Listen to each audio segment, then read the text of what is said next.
आणि आता एक महत्त्वाची बातमी पुण्यामधून. पुणे महानगरपालिकेत ठाकरे सेनेनं खातं उघडलेलं आहे. ठाकरे सेनेनं अखेर खातं उघडलं आहे. प्रभाग क्रमांक 16 मधून ठाकरे सेनेचा उमेदवार विजयी झालेला आहे. पुणे महानगरपालिकेत ठाकरे सेनेनं खातं उघडल्याची महत्त्वाची अपडेट समोर येते. 5 वाजलेले आहेत आणि 5 वाजता तर पुण्यामध्ये उघडण्यात आलंय.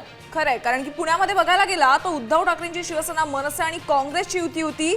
भाजपा, शिवसेना, शिंदे वेगवेगळे लढलेले आहेत. तर अजित पवारांची राष्ट्रवादी आणि शरद पवारांच्या राष्ट्रवादीने या ठिकाणी आघाडी केलेली होती. त्यामुळे हा एक निर्णय एक महत्त्वाचा आहे. बघा, ठाकरे सेनेनं पुणे महापालिकेमध्ये खातं उघडलेलं आहे. प्रभाग क्रमांक 16 मधून नितीन गावडे यांचा विजय झालेला आहे. तर एक महत्त्वाची बातमी, दिलासादायक बातमी ठाकरे सेनेसाठी आहे.